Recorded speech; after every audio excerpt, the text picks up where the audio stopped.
여러분을 뵈는 것이 늘 기쁨이고 행복입니다. 정말 반갑습니다. 여러분 잘 계셨죠?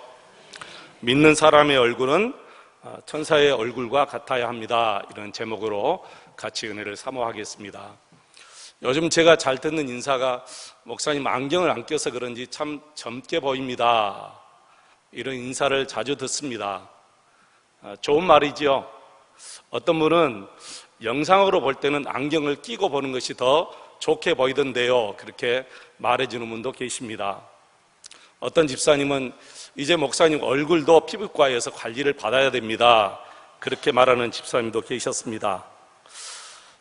집에 가면 저희 집사람과 세라가 가끔 얼굴에 무슨 팩인지 모르지만 팩으로 이렇게 붙여주고 마사지를 해줍니다.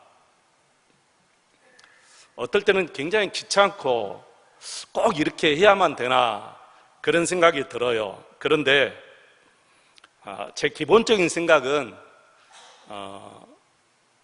사람들에게 밝게, 많이 꾸미지는 않지만 사람들에게 밝게 그리고 맑게 그리고 걱정하지 않는 모습으로 서는 것이 목회자의 바른 생각이 있구나, 그런 생각을 많이 했습니다. 물론 오늘 말씀은 우리의 외모를 말씀하시는 것은 분명히 아닙니다. 어떤 상황 가운데서도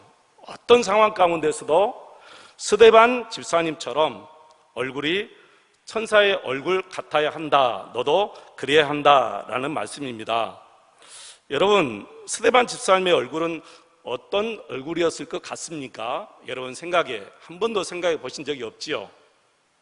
솔직히 전에는 저도 별로 스데반 집사님의 얼굴이 어떻게 생겼을까, 얼굴 표정이 어떨까 생각해 보지 않았는데 오늘 말씀을 준비하면서 이런 엄청난 메시지가 이 말씀 속에 있구나라는 것을 제가 생각을 했습니다.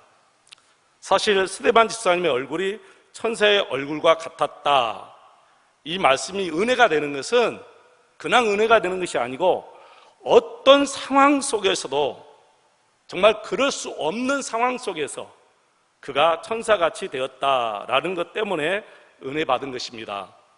여러분 9절 한번 보실까요? 9절 한번 다시 한번 보겠습니다.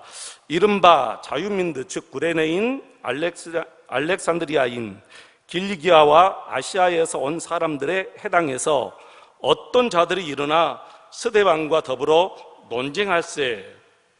여러분 이 논쟁이 어떤 논쟁인지 아십니까? 스데반의 생명이 왔다 갔다 하는 논쟁이에요. 그렇기 때문에 그 자리와 그 분위기가 굉장히 살벌하고 무섭습니다.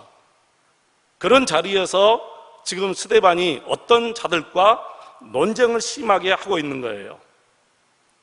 11절에 보면 사람들이 매수하여, 사람을 매수해서요, 돈 주고, 이 공회원들이 돈 주고 사람들을 매수해가지고 그들을 거짓 증인으로 세워가지고 스데반이 하지도 않았던 말을 한 것처럼 꾸며가지고 스데반을 죽이려고 했다는 의도가 지금 여기에 있는 거예요.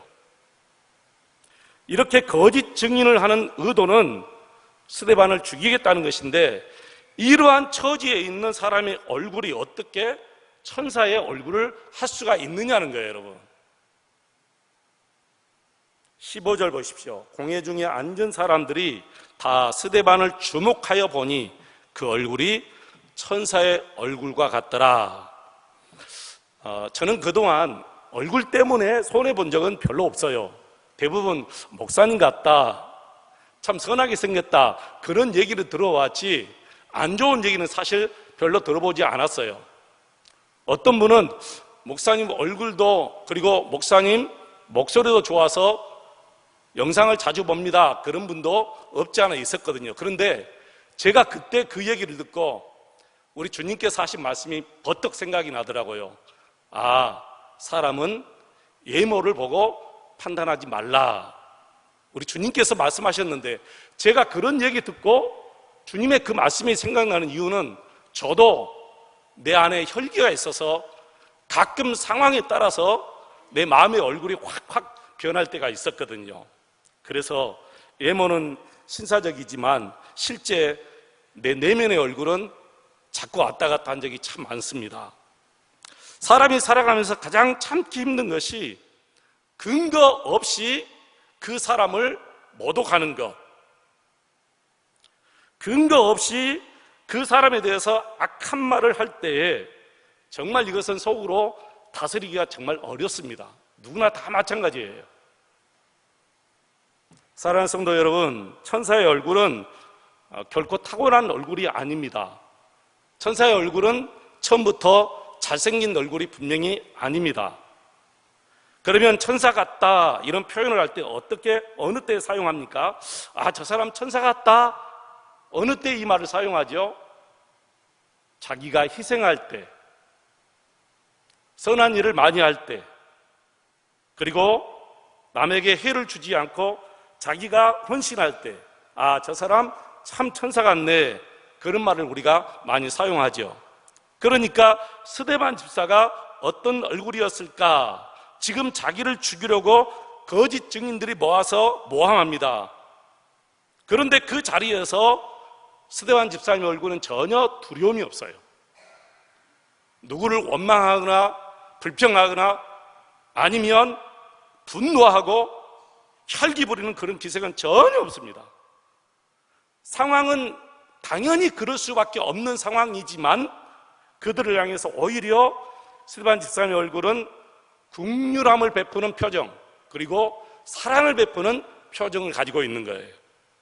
그걸 보고 성경은 스데반 집사님의 얼굴이 천사와 같다, 그렇게 얘기하는 것입니다. 결국은 스데반 집사님이 돌에 맞아 죽습니다. 그럼에도 불구하고 그는 마지막에 이렇게 기도하죠. 사도행전 7장 60절에 보면 무릎을 꿇고 크게 불러 아뢰되 주여 이 죄를 저들에게 돌리지 마옵소서. 이 말을 하고 자니라 그랬습니다. 그래서 천사 같은 사람이라고 한 것입니다. 그러나 여러분, 이 표현은 사실 우리 예수님 같은 얼굴이에요. 왜 그러냐면은 예수님이 했던 이 기도와 스데반 집사님이 했던 이 기도와 같습니다. 누가복음 23장 34절에 보니까 이에 예수께서 이르시되 아버지 저들을 사하여 주시옵소서. 스데반 집사님이 저들의 죄를 저들에게 돌리지 마옵소서 이 말과 아버지 저들을 사하여 주옵소서 이 말이 같습니다. 자기들이 하는 것을 알지 못함이니라. 지금 자기를 죽이려고 돌 던지는 이들을 향하여 오히려 사랑하고 용서하는 얼굴이었다는 것은 그가 예수님의 마음이 충만했다는 거예요. 예수님으로 스데반 집사님의 마음이 충만했다는 거예요. 그래서 자기에게 돌을 던져 죽이려고 하는 자들조차도 용서하고 사랑하는 얼굴이 되었다는 것이지요. 여러분, 얼굴은 숨길 수가 없는 것 같습니다. 얼굴은 꾸밀 수가 없는 것 같습니다. 지금 돌에 맞아 죽는 순간에 어떻게 자기 얼굴 표정을 스스로 자기가 만들 수 있겠습니까? 그렇지 못하지요. 그냥 속에 있는 것이 드러난 것 뿐입니다. 그러면 어떻게 예수님의 얼굴을 가질 수 있는 것입니까? 예수 그리스도 안에서 죽고 언제나 예수로 사는 사람들만이 이 스데반 집사님의 얼굴을 할 수가 있는 것입니다. 십자가의 능력밖에는 없습니다. 마음의 분노가 사라져야 이런 얼굴이 나오는데 어떤 사람에게 마음의 분노가 사라지느냐? 예수 그리스도의 십자가 안에서 자아가 죽은 사람만이 마음의 분노가 사라질 수 있는 거예요. 아브라함 링컨은 나이 40이 되면 자기 얼굴에 대하여 책임을 져야 한다 그랬죠. 여러분 들으셨죠? 얼굴이야 자기가 어떻게 여러분 선택하겠습니까? 타고난 얼굴이지요. 그러나 마음에 품고 있는 생각들은 세월이 지날수록 반드시 그 얼굴에 드러날 수밖에 없다라는 것이 아브라함 링컨의 생각이에요. 이분은 이런 말을 할 자격이 있는 분이에요. 아브라함 링컨이 국회의회에서 연설을 하는데 한 번은 상대편의 당원이 갑자기 일어나서 두 얼굴을 가진 이선자야, 당장 그 자리에서 내려와라 그런 거예요. 두 얼굴을 가진 이선자야, 당장 그 자리에서 내려와라. 얼마나 모욕스러운 말입니까, 여러분? 미국인들은 두 얼굴을 가진 위선자의 이 말이 굉장히 듣기 싫어하는 욕이답니다. 그때 아브라함 링컨이 여러분 무슨 말을 한 줄 아십니까? 굉장히 억울한 표정을 지으면서 이렇게 말했어요. 여보시오, 내가 정말 두 얼굴을 가졌다면 이렇게 중요한 자리에 이 얼굴을 가지고 나왔겠습니까? 그렇게 응수해서 그 자리에 모든 국회의원들이 폭소가 터졌다고 그래요. 여러분, 이것은 꾸밀 수 없습니다. 꾸밀 수 없어요. 그 자리에서 어떻게 이런 말을 꾸며서 이렇게 할 수가 있겠습니까? 우리가 알다시피 링컨 대통령은 미남이 아니지요. 그래서 어떤 아이가 아저씨 얼굴에 수염을 기르면 참 좋겠어요. 그 말을 듣고 그때부터 얼굴에 수염을 길러가지고 정말 그 표정이 모든 국민들이 친근하게 다가갈 수 있는 그런 표정을 가졌다고 그래요. 사랑하는 성도 여러분, 아브라함 링컨이 어떻게 이런 얼굴을 가지게 된 줄 아십니까? 두 가지 이유라고 그럽니다. 하나는 기도했던 것이고 또 하나는 그가 고난 속에서 고난을 체험했기 때문에 그렇다, 그런 말이 있어요. 어떻게 호감 가는 얼굴이 만들어졌을까? 수염도 한몫했겠지만 두 가지 이유, 기도하는 사람이었고 또 하나는 그가 고난 속에서 인생을 체험했기 때문에 그렇다. 여러분, 고난을 많이 당한다고 누구나 천사의 얼굴을 갖는 것은 아니잖아요. 근데 왜 고난이 그의 얼굴을 그렇게 만들었을까요? 여러분, 그렇습니다. 고난은 분명히 변화를 주지만 어떤 변화를 가져오느냐는 똑같지 않습니다. 어떤 사람은 극심한 가난을 겪고 수전노가 되는 사람이 있는가 하면 어떤 사람은 똑같은 극심한 가난 속에서도 나중에 부자가 되어서 남을 위해서 사는 사람이 되는 거예요. 정반대의 사람이 돼요. 똑같은 극심한 가난을 체험했지만 어떤 사람은 수전노가 되고 어떤 사람은 가난한 사람을 위해서 쓸 수 있는 그런 사람이 된 거예요. 어떤 사람은 혹독한 상사를 경험하고 따뜻한 상관이 되는 사람이 있는가 하면 어떤 사람은 더 혹독한 상관이 되기도 합니다. 우리 남자분들은 군대 가면 다 겪는 일이에요. 군대 가면 혹독한 상관의 구타도 있고 정말 무서운 채찍도 있습니다. 그 쫄병들이 들어가서 그 상관의 모든 것을 다 받아들여요. 그런데 나중에 쫄병이나 하지 않고 장면이 뭐라고 하죠? 쫄병이나 하겠습니다. 얼른 생각이 안 나. 나중에 그가 이제 상관이 되잖아요. 그러면 두 가지로 나타나요. 똑같이 행하든지 아니면 따뜻한 상관으로 바꿔지든지. 여러분, 고난을 겪을수록 얼굴이 아름다워지는 사람도 있고 고난을 겪을수록 취해지는 사람도 있다는 거예요. 고난의 열쇠가 있는 것이 아니라 문제는 그 고난이 아니라 자아가 예수 그리스도 안에서 죽었느냐 죽었지 않느냐라는 거였죠. 자아가 죽지 않는 사람은 고난을 통해서 얼굴이 더 망가질 수가 있습니다. 그러나 그리스도 예수 안에서 자아가 죽으면 이 고난을 통해서 더 아름다운 얼굴을 가질 수가 있는 거예요. 어떤 분이 그래요. 정말 말씀대로 사는 것이 힘들고 어렵습니다. 정말 말씀대로 사는 것이 힘들고 어렵습니다. 여러분도 정말 그렇습니까? 물론 그럴 수도 있겠죠.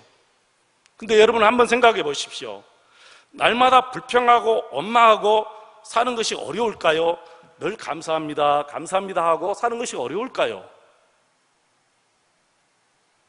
감사하고 사는 것이 더 쉽죠. 어떻게 늘 불평하고 원망하고 삽니까? 근데 왜 어렵다고 그럽니까, 여러분? 늘 사랑하고 사는 것이 쉽죠.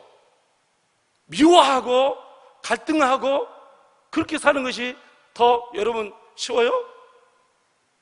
아니죠. 정말 어려운 것은 갈등하고 미워하고 사는 것이 어려운 거예요. 근데 왜 사랑하고 기뻐하고 사는 것이 어렵다고 얘기하죠? 왜 그럴까요? 아직 그리스도 예수 안에서 자아가 죽지 않았기 때문에 그래요. 자아가 죽으면 감사하고 사랑하고 기뻐하고 사는 것이 훨씬 여러분 쉽습니다. 정말 그래요. 늘 열기를 부리며 분노하고 그렇게 사는 것이 정말 얼마나 여러분 어렵습니까, 여러분? 그런데 남을 따뜻하게 대해주고 하는 것이 더 어렵다고 얘기해요. 그렇지 않습니다. 예수 그리스도 안에선 정말 용서하고 사랑하고 기뻐하고 감사하고 사랑하고 따뜻하게 대해주는 것이 정말 더 쉽습니다. 할렐루야. 사랑하라, 거룩하라, 항상 기뻐하라, 범사에 감사하라. 이것은 우리 주님께서 우리에게 짊어진 무거운 짐이 아니라 오히려 큰 축복인 줄로 믿습니다. 우리 자아가 죽지 않고 그 말씀대로 살려고 내가 발버둥 치니까 어렵게 느껴지는 것이지요. 실제로 내 자아가 죽으면 내가 그렇게 살기 위해서 발버둥 치지 않아도 쉽게 인생을 살아갈 수가 있습니다. 여러분 보세요. 성경의 스데반 집사가 왜 성경에 등장하게 됐죠? 교회 갈등 때문에. 지난주 수요일날 우리가 성경을 보았지만 헬라파 유대인들과 히르파 유대인들이 갈등이 생겼어요. 헬라파 유대인 가부들이 자꾸만 구제에서 소외되고 빠지니까 헬라파 유대인들의 마음속에 분노가 생긴 거죠. 왜 자꾸만 우리를 빼냐는 거예요. 이거 의도적이지 않느냐. 그래서 사도들이 우리가 잘못했습니다. 당신들이 성령과 지혜가 충만한 사람을 선택하여 이 일을 그분들에게 맡기십시다 해서 교인들이 선택해서 뽑은 분이 바로 이 스데반 집사님이잖아요. 어떻게 보면 이 자리가 상당히 위험한 자리일 수 있어요. 양쪽 다 불만이 생길 수가 있어요. 스데반 집사님이 엘라 사람이기 때문에 어쩌면 히브리 유대인들이 이 스데반 집사님을 거절할 수도 있어요. 그런데 온 교회가 이분을 받은 이유가 뭡니까? 성령과 지혜가 충만한 사람이기 때문에. 그래서 교회 지도자는 두 가지가 반드시 있어야 돼요. 성령 충만해야 되고 지혜로워야 돼요. 한쪽만 있어서는 안 돼요. 성령이 충만해야 되고 지혜가 있어야 된다. 근데 양쪽 다 완벽하게 갖춘 분들이 사실 드물죠. 지혜가 충만하면 성령이 충만히 약한 분도 있고 성령 충만하다 보면 또 지혜가 좀 약한 분도 있죠. 그래서 서로 합력하여 돕고 하나님의 교회를 바로 세워가는 거예요. 어느 누구도 혼자서는 감당할 수 없는 거예요. 스데반이 평소에 어떠한 사람이었는지를 우리가 분명히 알 수 있는 것, 지혜와 성령이 충만한 사람이었다. 그래서 그 원수들 앞에서도 저들을 용서해달라고 기도할 수 있고 천사의 얼굴을 할 수가 있었던 줄로 믿습니다. 10절 말씀 우리 같이 한번 읽겠습니다. 10절 같이 읽겠습니다. 스데반이 지혜와 성령으로 말함을 그들이 능히 당하지 못하여. 아멘. 여러분, 누구나 논쟁할 때, 누구나 의견을 서로 교환할 때는 자기 의견 그리고 자기 것을 좀 어떻게 하려고 많이 노력해요. 대부분 그렇습니다. 근데 스데반 집사님은 자기 고집, 자기 생각을 관철하려고 하는 것이 아니라 지혜와 성령으로 말함을 그랬어요. 성령님께서 말씀하신 대로 스데반 집사님이 말씀했다는 거예요. 이 말씀은 그때그때마다 성령 하나님께서 스데반에게 이렇게 말하라, 한 문장 이렇게 따라서 하라, 그게 아니고 기도하면서 언제나 성령님의 뜻을 쫓고 성령님께서 기뻐하시는 것이 무엇일까를 생각하면서 말했다는 거예요. 성령님이 기뻐하시는 생각이 무엇일까?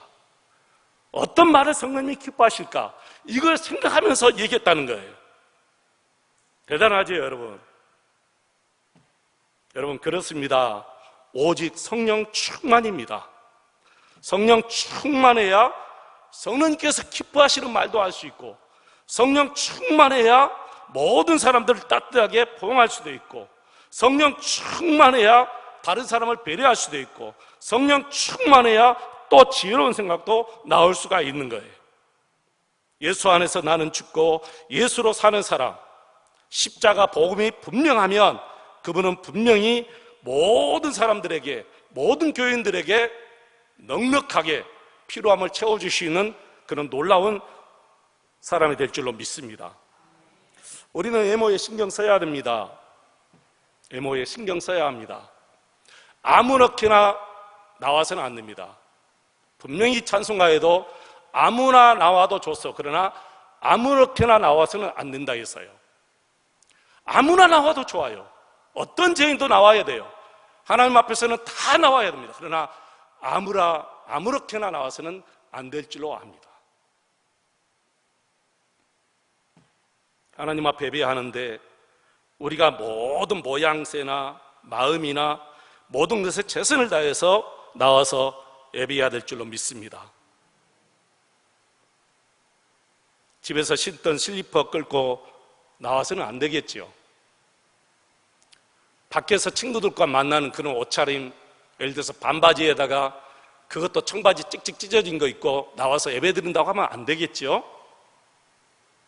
우리는 이런 외모를 신경 써야 돼요. 그러나 더 중요한 것은 마음인 줄로 믿습니다. 자꾸만 마음, 중심 이것을 강조하다 보니까 외모에 신경 쓰지 않는데 여러분이 말씀을 오해하기 때문에 그래요. 외모에 신경을 쓰지 말라는 뜻은 아니잖아요. 어떻게 그 말씀을 외모에 신경 쓰지 말라 그렇게 여러분 말씀을 해석합니까? 우리가 외모에 신경 쓰지만 더 중요한 것은 마음의 얼굴이 빛나야 된다는 것입니다. 여러분 자신에게 한번 스스로 물어보시기 바랍니다. 우리 마음속에, 내 마음속에 정말 그리스도 안에서 샘솟는 기쁨이 있고 말할 수 없는 평안이 넘치고 그리고 기쁨이 넘치는가? 만약에 그렇지 못한다면 아직도 우리는 그리스도 안에서 내 자아가 죽지 못했기 때문에 그렇습니다. 매일매일 주님 앞에 고백하시기 바랍니다. 나는 예수 그리스도 안에서 죽었습니다. 나는 예수 그리스도 안에서 죽었습니다.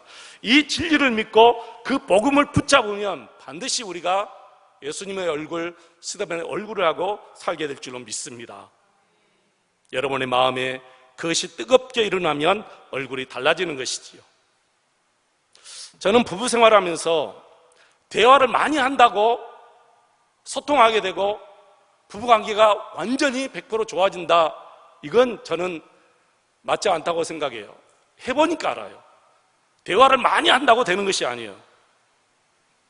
아무리 대화를 많이 해도 내가 영적인 어린 아이면 갈등이 무수히 일어납니다. 무수히 갈등이 일어나요. 어느 한쪽이 영적으로 어린 아이잖아요. 그러면 영적인 어른은 반드시 힘들 수밖에 없어요. 다 받아줘야 되기 때문에. 그래서 부부는 동시에, 남편과 아내가 동시에 영적으로 충만한 사람이 되어야만이 한쪽이 힘들지 않습니다. 어린이들은 상대방의 이야기를 듣지 않습니다. 오직 자기 주장과 자기 변호를 할 수밖에 없어요. 어린아이와는 기쁜 대화를 할 수 없습니다. 늘 장난감 가지고 놀아줘야 됩니다. 행복한 부부가 누구냐?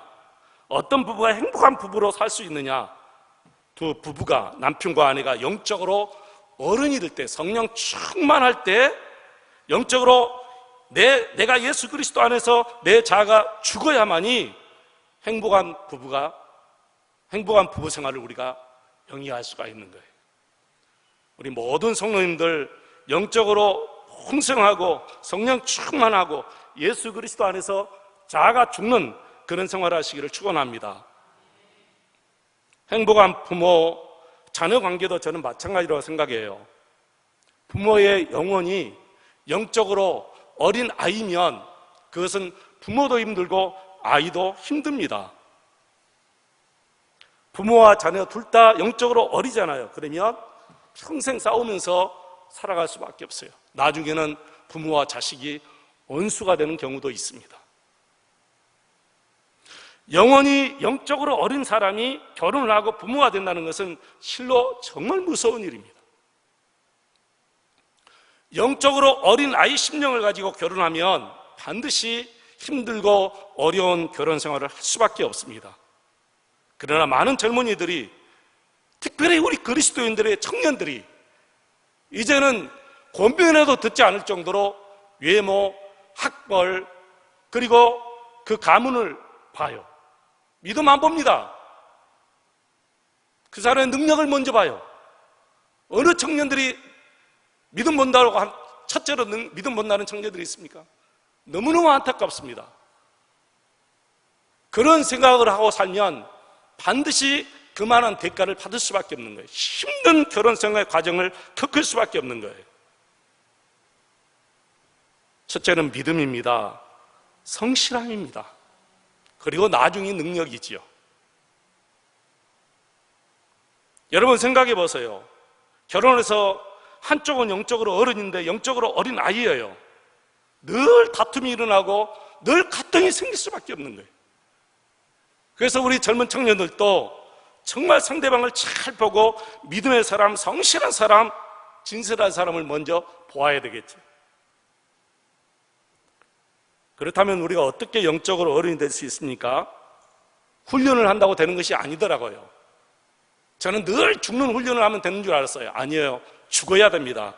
훈련된다고 되는 것이 아니고 아무리 훈련을 많이 받아도 결국에는 내 이권이 생기고 내가 말할 수 없는 모함을 받을 때는 분노와 혈기가 금방 쏟아져 나올 수밖에 없어요.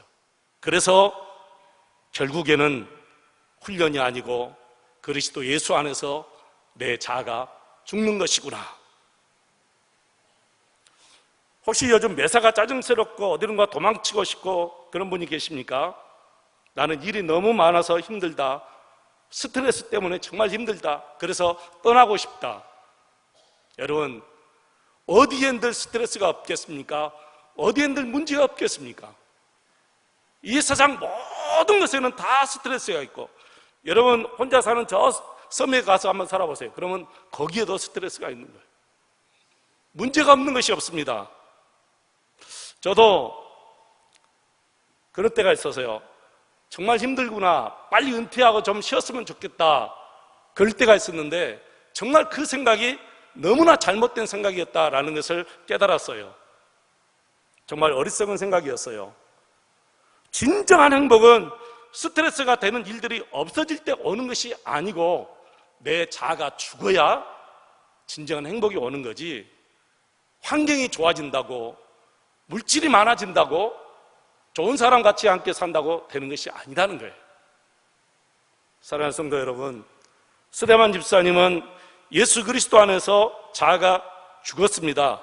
그래서 어떤 상황에서도 천사의 얼굴을 할 수가 있었던 것이죠. 그 무서운 논쟁 속에서, 그리고 자기를 향해서 돌을 던지는 그 사람들 속에서도 천사의 얼굴을 할 수가 있었다는 거예요.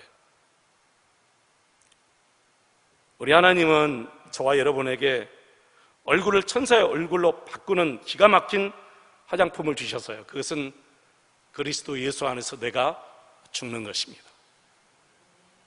우리가 외모를 잘 관리하고 모든 사람들에게 기본적으로 밝고 밝은 모습을 보여줘야 되지만, 그보다 더 중요한 것은 내가 예수 그리스도 안에 죽고 늘 천사의 얼굴하고 살아야 될 줄로 믿습니다.